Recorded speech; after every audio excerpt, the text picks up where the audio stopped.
Captain Jake Morrison stood on the bridge of the Terra Nova watching the stars through the main screen when everything changed.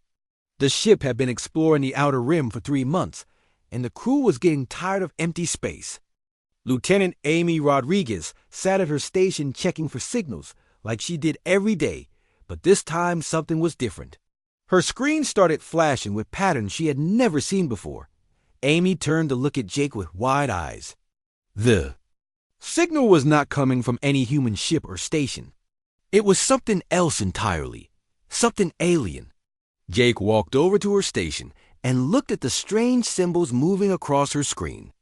The patterns were complex and seemed to pulse with their own rhythm. Commander Lisa Parker came up beside them both. She was Jake's second in command and had been with him for 5 years. Lisa looked at the screen and frowned. She had seen a lot of strange things in space, but nothing like this. The signal was clearly artificial and clearly not human. Jake told Amy to try and decode the message. Amy worked at her station for an hour while the rest of the bridge crew watched. Slowly, the alien symbols began to change into words they could understand. The translation was rough, but the meaning was clear. Humanity had been invited to join something called the Galactic Coordination Council. The message said that human expansion had been noticed by the council. It said that humanity needed to come and explain their actions to the other species in the galaxy. The tone was polite, but Jake could tell it was not really a request. It was an order dressed up as an invitation. Dr. Ben Hayes came to the bridge. When Jake called him, Ben was their science officer and knew more about alien life than anyone else on the ship. He read the message twice, and his face went pale. Ben told them that the council was mentioned in some old Earth files.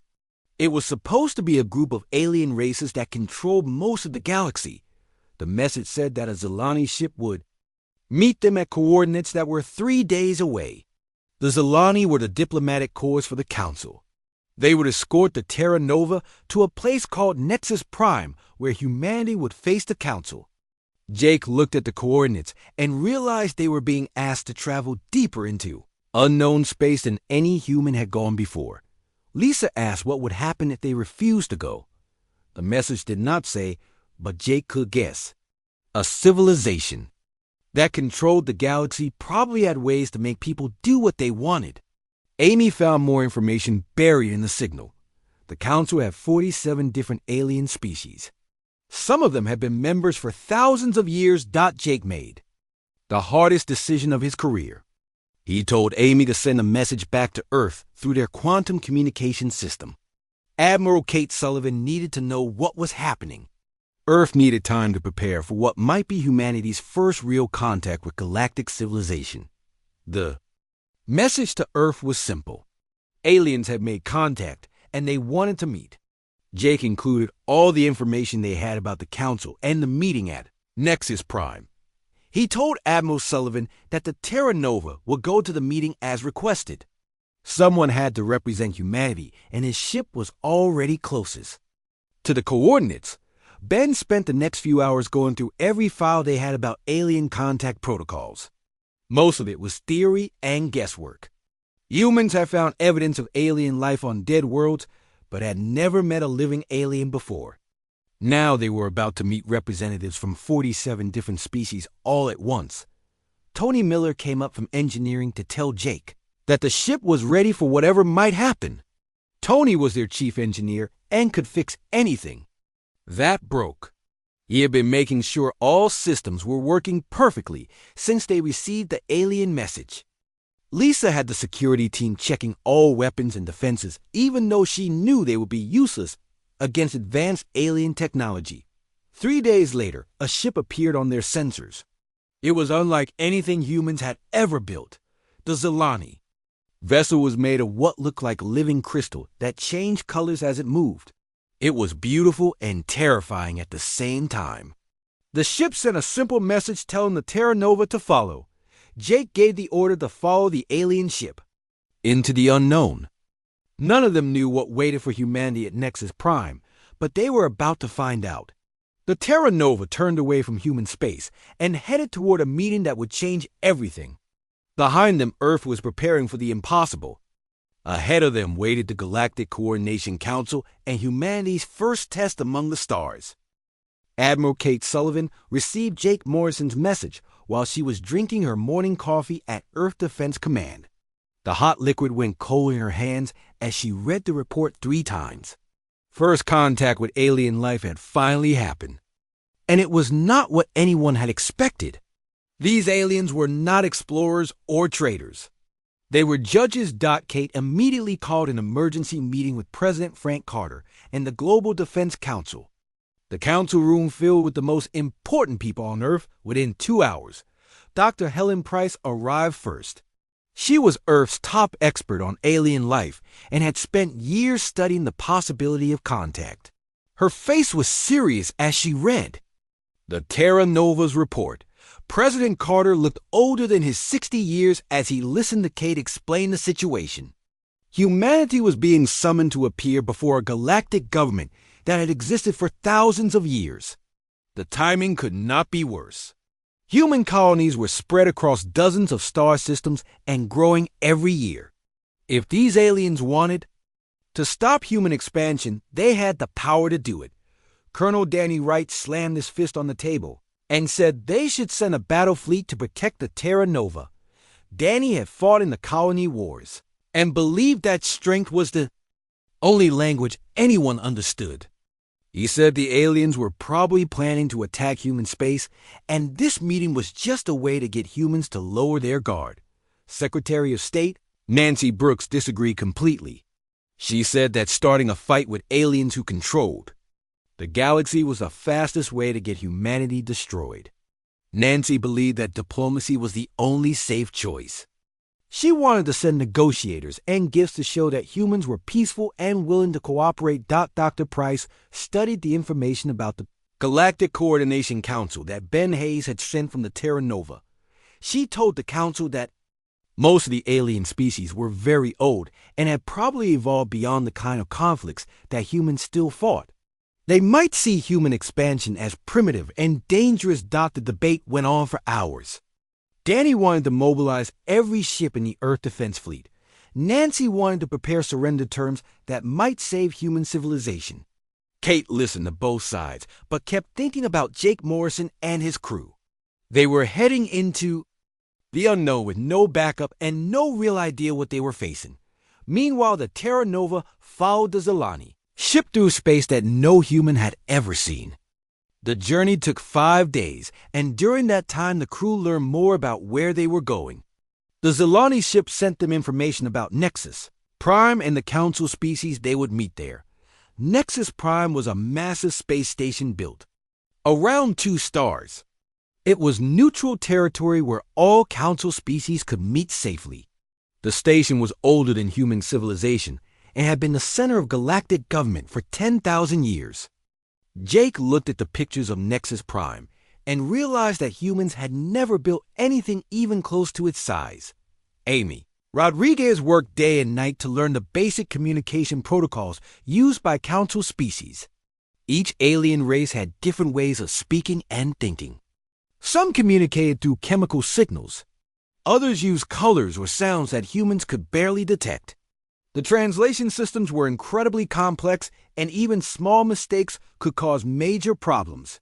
Chief Alex Chin ran security drills with his team, even though everyone knew their weapons would be useless against alien technology. Alex had served in the Marines before joining the Terra Nova, and his training told him to prepare for the worst. He studied the layout of Nexus Prime and tried to plan escape routes, even though escape was probably impossible. Dr. Ben Hayes spent his time learning about the alien species they would encounter. The files from the Zilani ship contained basic information about each council member. Some species were so old they had forgotten their original home worlds. Others were so advanced they existed partly in different dimensions. All of them had given up expanding into new territory long ago. Tony Miller worked on the ship's systems and tried not to think about how primitive human technology would look to aliens who had been building spaceships for millennia.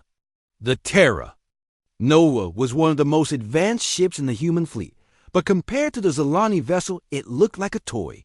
Tony hoped the aliens would not judge humanity too harshly for being young and inexperienced. Back on Earth, the arguments continued.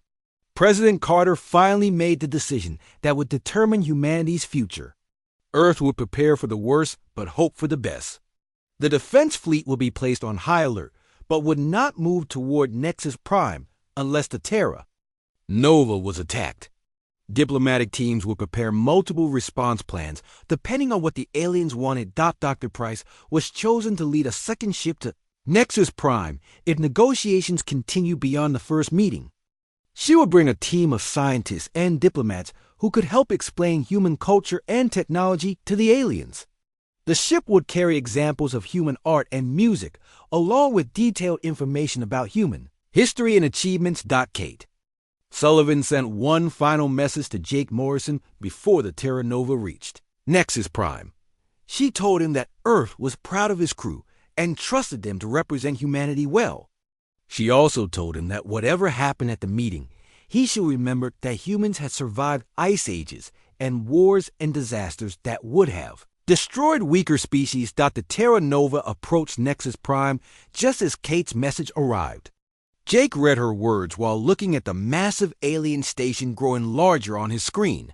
The station was beautiful and terrible at the same time. Thousands of ships from dozens of species moved around it like insects around a hive. Soon the Terra Nova would dock at Nexus Prime and humanity would face judgment from the stars. The Grand Assembly of Nexus Prime was larger than any building Jake Morrison had ever seen. The ceiling disappeared into darkness above while the floor stretched away in all directions. Strange gravity fields let different alien species exist in the same space, even though they needed different air and pressure to survive. Jake felt very small as he walked across the vast chamber toward the center where humanity would be judged. 47 different alien species watched him approach. Some looked like giant insects with too many eyes and legs. Others were made of living crystal that changed colors when they moved. A few seemed to be made of pure energy contained in glowing shells. Jake had studied the files about each species, but seeing them in person was overwhelming. The Prosecutor Prime was a Vextrani that looked like a walking tree covered in breathing holes. When it spoke, the words came through translation devices that turned alien thoughts into human language. The Prosecutor Prime began by showing images of human colonies on massive screens that floated in the air around the chamber. The images were devastating. They showed planets before and after human settlement. Dead worlds had been turned into gardens, but the process had changed everything about them. Native bacteria and simple life forms had been wiped out and replaced with Earth species. Entire ecosystems had been rebuilt from scratch according to human needs. Jake watched the presentation and felt his anger growing. The images were accurate, but they told only part of the story. Every world that humans had terraformed was already dying. When they found it, cosmic radiation or asteroid impacts or dying stars had killed most life on those planets long before humans arrived. The Prosecutor Prime made it sound like humans were destroying thriving worlds. Commander Lisa Parker sat behind Jake in the area reserved for the human delegation. She could see his hands clenching into fists as the alien prosecutor continued. Its attack on human expansion. The charges were serious. Aggressive colonization. Disruption of natural planetary evolution. Violation of sacred boundary protocols that humans had never even heard of. Dr. Ben Hayes tried to take notes, but the alien concepts were difficult to understand. The council species seemed to believe that changing the planet was always wrong even if the planet was already dead. They thought that intelligent species should adapt themselves to fit their environment instead of changing the environment to fit their needs. The Prosecutor Prime showed more images of human activities. Mining operations that stripped valuable metals from asteroid fields. Orbital platforms that collected energy from stars. Generation ships that carried millions of humans to distant worlds. Everything that humans saw as progress and survival. The aliens saw as destruction and aggression. Jake finally understood what was happening. These alien species were so old and so advanced that they had forgotten what it was like to struggle for survival. They had evolved beyond the need to fight their environment or compete for resources. They could change their own bodies to live. Unaware in their technology could create whatever they needed. Elder of Depth spoke next. The ancient Threnody looked like a massive sea creature floating in a tank of water that somehow stayed together without walls. Its voice came through the translators like the sound of ocean waves. Elder of Depths asked a question that cut to the heart of the trial. Why did humans change worlds instead of changing themselves? Why did they terraform planets instead of adapting their bodies to alien environments? Why did they build cities and farms instead of learning to live in harmony with existing ecosystems? The question was asked with genuine confusion, as if the elder could not understand why any intelligent species would choose such a difficult path. Jake stood to answer and realized that 47 alien civilizations were waiting to hear what humanity had to say for itself. The weight of representing his entire species pressed down on him like a physical force. Every word he spoke would determine whether humans remained free or became prisoners in their own star systems. He began by explaining that humans were young compared to the Council species. They had only been in space for a few hundred years, while some aliens had been traveling between stars for millions of years. Humans had not yet evolved the ability to change their bodies at will or create matter from energy. They had to work with the tools and abilities they had. The translators struggled with human concepts like determination and stubbornness. Jake tried to explain that humans had survived on Earth by refusing to give up when things became difficult. Ice ages and volcanoes and floods had threatened to destroy early human civilization, but humans had always found ways to adapt and overcome. He showed the Council images of Earth's history. Humans building cities in deserts and jungles. Humans creating farms in places where nothing had grown before. Humans sailing across dangerous oceans to find new lands. Humans always moving forward and always changing their world to make room for more life. The alien judges listened, but Jake could see that they did not really understand. They had been powerful for so long that they had forgotten what it was like to be weak and struggling. They saw human expansion as unnecessary violence when humans saw it as necessary survival. Arbiter of Truth was a crystalline being that seemed to exist in several dimensions at once. It asked Jake why humans thought they had the right to change entire worlds for their own benefit. The question was asked without anger, but Jake could hear the judgment behind it. These aliens believed that humans were too primitive and too aggressive to be allowed freedom in the galaxy. Jake looked around the Grand Assembly and saw species that had achieved perfect peace by giving up growth and change. They had created a stable civilization that lasted for thousands of years, but they had also created a galaxy where nothing new ever happened. They maintained order by making sure that no one ever challenged the way things were. The session ended with the Council announcing that they would deliberate on humanity's fate. Jake and his crew were escorted back to their quarters, while the aliens decided whether humans deserved to remain free. The unspoken message was clear. Humanity was on trial not just for what they had done, but for what they were. The Council would decide if there was room in their perfect galaxy for a species that refused to stop growing and changing. During the Council's deliberation, Jake Morrison and his crew were given permission to explore certain areas of Nexus Prime. The massive station contained entire districts designed for different alien species. Some areas had gravity so heavy it would crush a human instantly. Others were filled with gases that would burn human lungs. The humans stayed in the diplomatic quarter, where the environment was kept safe for species that needed oxygen and normal gravity. Chief Alex Chun made a discovery that changed everything. His security training had taught him to always check for hidden dangers and surveillance systems. While scanning the station with his portable sensors, Alex found something that should not have been there. Behind the diplomatic areas were sections that did not appear on any official station maps. Alex shared his findings with Jake and Lisa in private. The hidden sections contained what looked like prison cells and quarantine facilities. There were also areas that seemed designed for medical procedures or biological research. The discovery was disturbing because the Council was supposed to be a peaceful organization that resolved conflicts through negotiation. Dr. Helen Price arrived at Nexus Prime on a fast courier ship while the Council was still deliberating. She brought a team of Earth's best diplomats and scientists, along with detailed files about human history and culture. Helen had spent the journey studying everything the Terra Nova had learned about the Council species. Helen's first briefing with Jake's crew was held in the most secure room they could find. She told them that Earth had discovered something important about the Council's history. Several alien species that were once active in galactic affairs had mysteriously disappeared over the past few thousand years. Their home systems were now marked as voluntary isolation zones that no Council ships ever visited. The pattern was always the same. A species would come into conflict with Council policies. There would be negotiations and hearings similar to what humanity was now experiencing.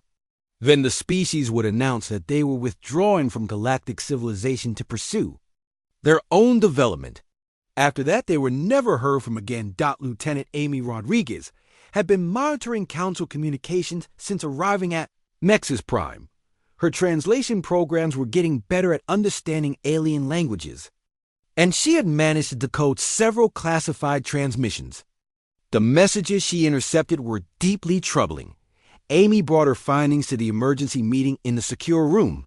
The Council was not just deliberating about humanity's guilt or innocence. They were already preparing what they called integration protocols for human space. The protocols included the installation of monitoring stations in every human star system and the assignment of Council advisors to oversee human government. Even worse were references to genetic modification assistance that would help humanity evolve beyond their aggressive tendencies. The files Amy decoded suggested that previous species had been offered similar help. The genetic modifications were described as voluntary, but Amy found evidence that species who refused the assistance faced severe consequences. Tony Miller had been examining Nexus Prime's technology whenever he got the chance. As chief engineer, he was fascinated by the advanced systems that kept the massive station running. But Tony's discoveries were as disturbing as everyone else's. The station's power systems used technology that seemed familiar even though it was far more advanced than anything humans had built. Tony's analysis showed that the quantum signatures from Nexus Prime's reactors matched theoretical designs from human research. The match was too close to be coincidence. Someone had been to the station before who developed technology along the same path as humanity. The implications were terrifying because that someone was nowhere to be found. Jake called his senior staff together to discuss what they had learned. The evidence painted a picture that was very different from the Council's public image. The peaceful organization that had maintained galactic stability for 10,000 years had done so by eliminating or controlling any species that refused to conform to their standards. Dr. Ben Hayes had been studying biological samples from the station's air and water systems. His analysis revealed traces of DNA from dozens of different species. Some of the genetic material matched known Council members, but others came from unknown sources. Ben suspected that some of the mystery DNA came from species that were no longer officially part of galactic civilization. The most disturbing discovery came when Helen Price accessed restricted Council archives using diplomatic credentials. She found records of previous integration processes that had been carried out on species similar to humanity. The records were heavily censored, but they revealed a pattern of forced evolution and cultural suppression. Species that accepted Council guidance were gradually modified until they lost their original characteristics. Their aggressive tendencies were removed along with their creativity and adaptability. They became peaceful and stable, but they also became something fundamentally different from what they had been before. Lisa Parker realized that humanity faced an impossible choice. They could submit to Council authority and lose everything that made them human, or they could resist and face the same fate as the missing species who had tried to maintain their independence. Either way, humanity as they knew it would cease to exist. Jake looked around the table at his crew and the Earth diplomats who had come so far to help represent humanity.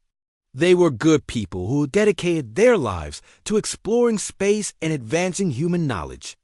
The idea that aliens wanted to change them into something else made him angry in a way he had never felt before. Helen Price suggested that they might be able to negotiate some kind of compromise with the Council. Perhaps humans could agree to limit their expansion in exchange for being left alone in their current territories. But Jake remembered the trial proceedings and knew that the aliens did not see humanity as equals who could negotiate. They saw humans as children who needed to be taught how to behave properly. The weight of representing his entire species had been heavy on Jake's shoulders since the trial began.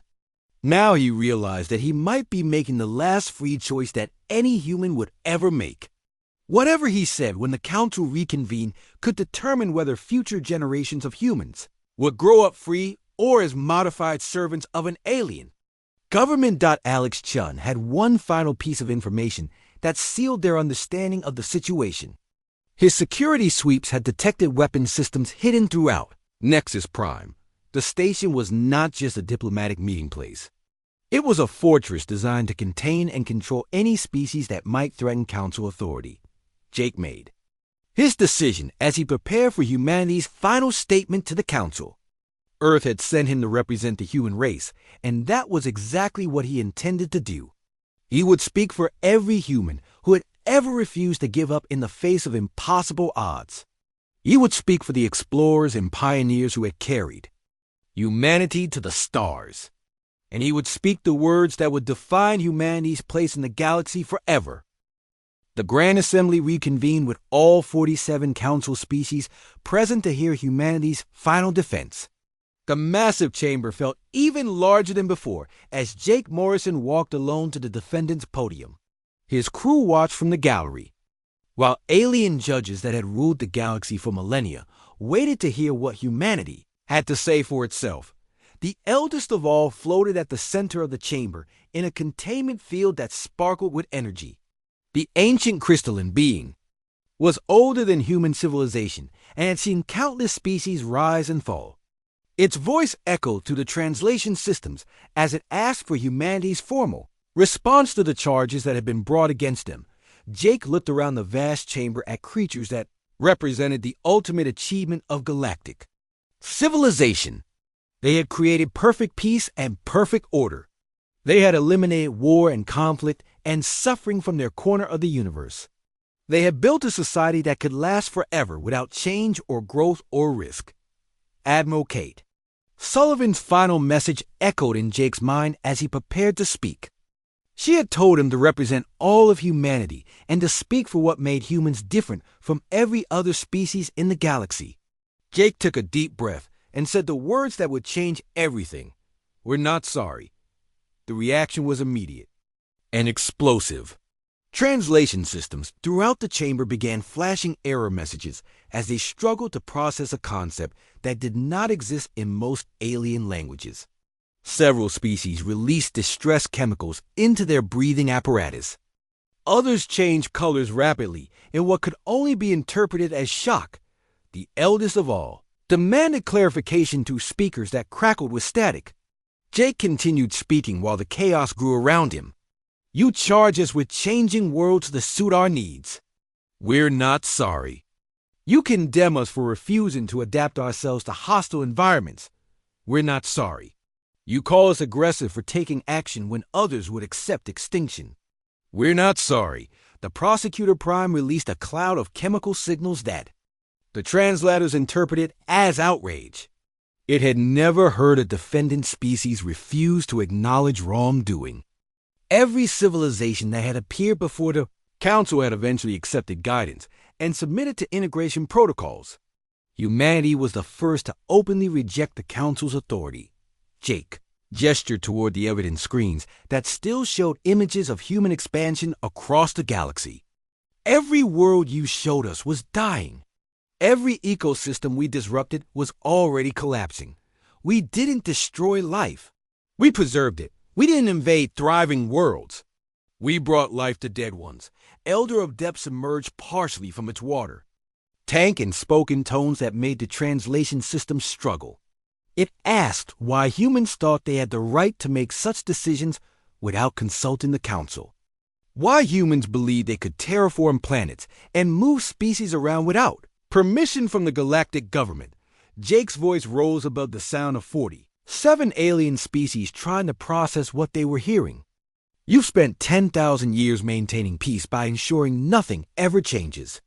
We've spent 200 years bringing dead worlds back to life. You ask why we don't change ourselves to fit the universe. We ask why you don't change the universe. To fit life. The chamber erupted into chaos as translation systems overloaded and alien species struggled to understand concepts that challenged everything they believed. Some council members began communicating with each other in rapid bursts of light and sound.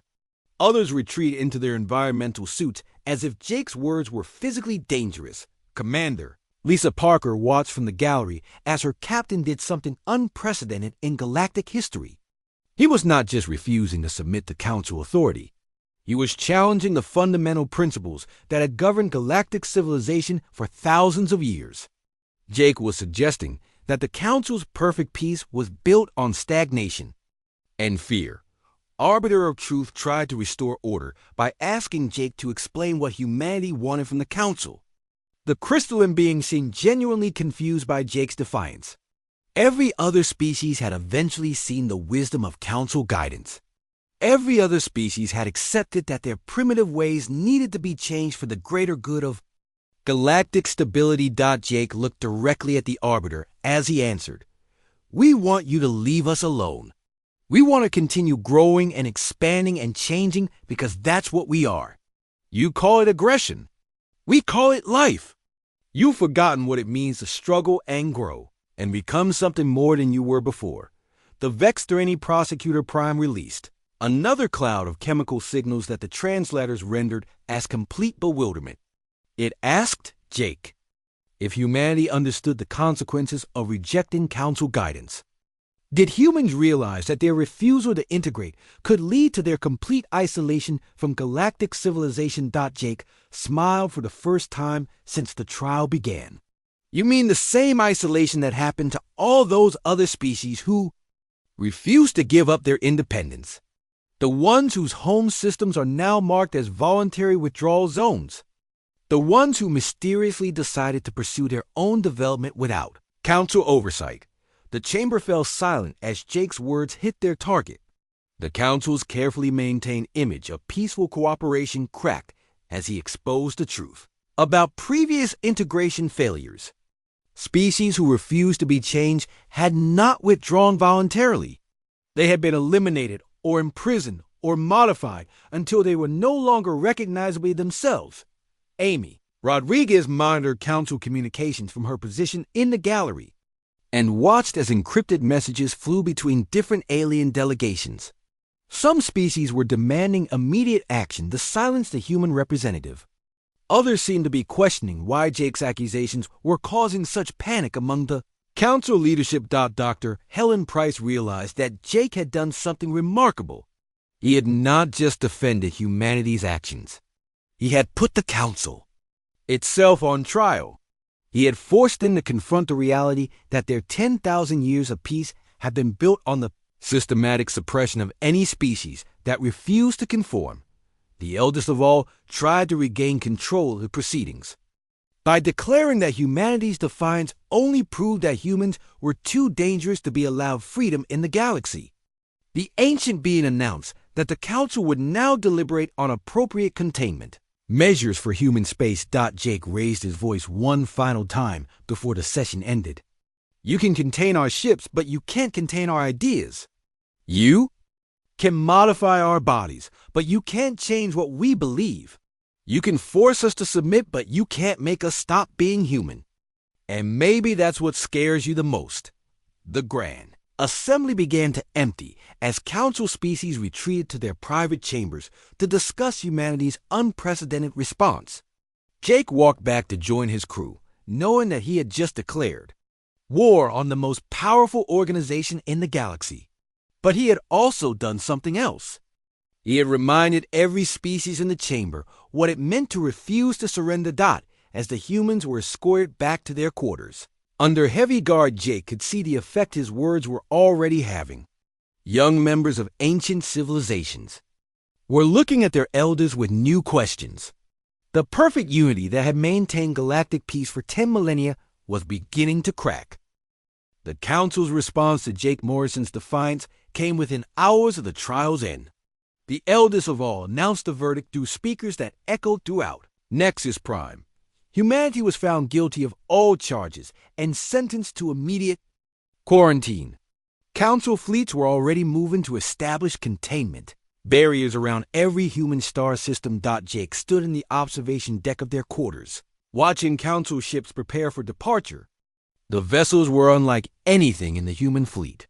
Some looked like living creatures made of metal and crystal. Others seemed to bend space around them as they moved. All of them were heading toward human space with weapons that could destroy entire planets. Commander Lisa Parker joined Jake at the window and watched the alien armada gathering strength. She had counted over 300 ships, and more were arriving every hour. The force being assembled was large enough to blockade every human colony and monitor every space lane. Earth's defense fleet would be helpless against technology that advanced. But something unexpected was happening among the Council species. Dr. Helen Price had been monitoring diplomatic channels and noticed unusual activity in the alien communications. Several species were sending encrypted messages to each other instead of using the normal Council networks. Some delegations were holding private meetings that excluded other Council members. Amy Rodriguez confirmed Helen's observations from her monitoring station.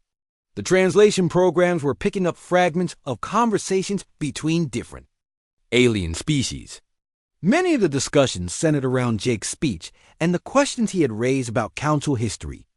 Young members of ancient civilizations were asking their elders about the missing species. Jake had mentioned a Kethani junior diplomat named Seeker of New Paths approached Lisa Parker in secret while she was walking through the diplomatic quarter. The ethereal being communicated through a portable translation device that allowed private conversation. What Seeker told Lisa changed everything they thought they knew about the Council's unity. Jake's words had triggered something unprecedented in Council history. For the first time in thousands of years, younger generation aliens were questioning the wisdom of their elders. Seeker explained that many junior diplomats had never heard about the species that had mysteriously withdrawn from galactic civilization. The official histories made no mention of forced integration or genetic modification programs. The revelation that the Council had been hiding parts of its own history was spreading through Nexus Prime like wildfire. Species that had always trusted. Their leaders were demanding access to classified archives. Some were even questioning whether the current policy toward humanity was just another cover-up for something more sinister. Chief Alex Chin discovered that the quarantine fleet was encountering unexpected problems. His security monitoring equipment picked up communications indicating that 3 Council species had refused to participate in the containment operation. 2 others had withdrawn their ships entirely after learning more about previous integration protocols. Dr. Ben Hayes made an even more disturbing discovery while analyzing the biological data he had collected from Nexus Prime. The genetic modification assistance that had been offered to previous aggressive species was not help at all. It was a systematic program to remove creativity, adaptability, and independent thinking from entire civilizations. The modified species still existed, but they were no longer recognizably themselves. They had become docile servants who followed Council directives without question.